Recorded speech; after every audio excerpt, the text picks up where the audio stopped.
அன்பார்ந்தவர்களே, self supervised student அதை பற்றி தான் பேசிட்டு வரோம். சில பெற்றோர்கள் ஒரு பர்டிகுலர் இஷ்யூ பற்றியே பேசிகிட்டு இருக்காங்க. என்ன சொல்கிறாங்க, என்னுடைய பையன் இல்லை பொண்ணு படிப்பில் ஆர்வமாகவே இல்லை சார், ஆர்வம் காட்ட மாட்டேன்றாங்க. இல்லை அவருடைய கையெழுத்து நல்லா இல்லை, அவர் கணக்கில் ரொம்ப வீக்காக இருக்கார், வகுப்புக்கு வெளியில எல்லாம் ஞாபகம் இருக்குது, ஆனால் வகுப்புக்கு போனால் மறந்துடுறாரு, எது சொன்னாலும் கோபப்படுறாரு, வள்ளுன்னு ஓடுறாரு, எரிச்சலாக இருக்கார், டெலிவிஷனை ஆன் பண்ணால் ஆஃபே பண்ணுறதில்ல, எப்போ பாரு மொபைல் ஃபோனில் ஏதோ பண்ணிகிட்டே இருக்கார், சோஷியல் மீடியாவில் நிறைய நேரத்தை செலவு பண்ணுறாரு. இது மாதிரி ஒரு பெரிய பட்டியல் இருக்குது. ஒரே ஒரு விஷயத்தை நீங்கள் புரிஞ்சுக்கோங்க, இது குறை சொல்லிக்கிட்டே அல்லது ஒரு புலம்பிக்கிட்டே இருக்கிறதுனால ஒரு பிரயோஜனமும் கிடையாது. என்ன பண்ணீங்க, இதுலேருந்து வெளியில் வர்றதுக்கு என்ன முயற்சி எடுத்துங்கன்றது முக்கியம். உங்கள் எல்லாருக்குமே தெரியும் Newton's first law of motion. அதாவது நம்ம சயின்ஸும் நம்ம வாழ்க்கையும் ஒன்றோடு ஒன்று பிணைந்ததுங்க. சயின்ஸில் என்னெல்லாம் படிக்கிறோமோ அது வாழ்க்கையில் அது relevant. Newton's first law of motion என்ன சொல்லுது? Every object will continue to be in a state of rest or of uniform motion in the same direction unless and until it is disturbed by an external force to change that body of rest or of uniform motion in the same direction. என்ன சிம்பிளாக என்ன சொல்கிறது, இந்த பேனாவை நான் வச்சுட்டு போகிறேன், அது அப்படியே தான் இருக்கும், ரெஸ்ட்லேயே இருக்கும். ஏதாவது தள்ளினா தான் மூவ் ஆகும். இல்லை ஒரு ஒரு கோலி குண்டை அப்படி போடுறோம், அது பாட்டு ஓடிட்டே இருக்கு, அப்படியே ஓடிட்டே இருக்கும். அது எப்போ நிற்கும்னா until it is acted upon by an external force. ஒரு கார் ஓடிக்கிட்டே இருக்கு, அதே டைரக்ஷனில் போயிட்டே இருக்கும், ஸ்டீரிங்கை திருப்பினா தான் வேறு டைரக்ஷனில் மாறும். ஏதாவது ஒன்று செஞ்சால் தான் அந்த மாற்றம் வரும். இது நம்ம குழந்தை வளர்ப்புலையும் முக்கியம். காலையில் 8 மணிக்கு தான் எழுந்திருக்கிறாரு, அவசரமாக ஸ்கூலுக்கு ஓடுறாரு, என்ன செஞ்சோன்றது முக்கியம்.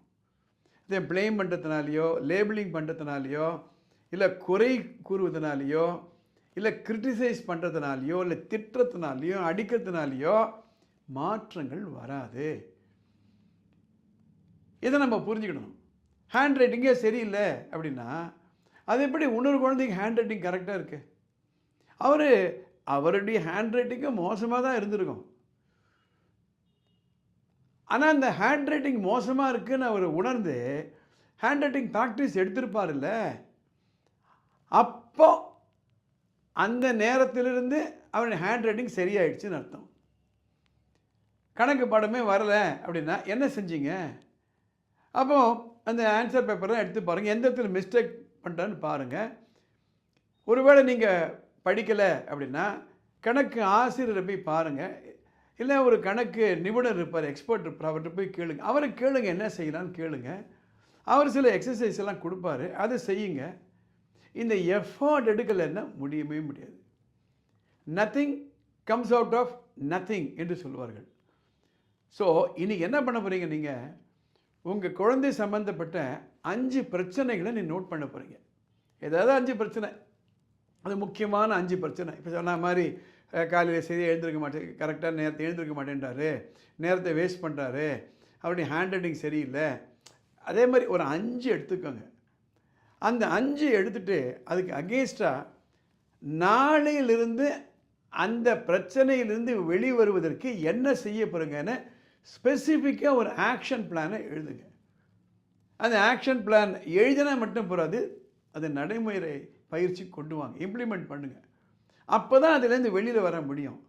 அப்படி இல்லைன்னா as I told you, everything will continue in the same way.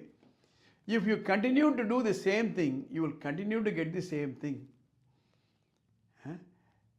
இப்போது ஒரு நாளைக்கு 1 மணி நேரத்துக்கு மேலே படிக்கலை, 2 மணி நேரத்துக்கு மேலே படிக்கலை அப்படின்னா உணர வைக்கணும்.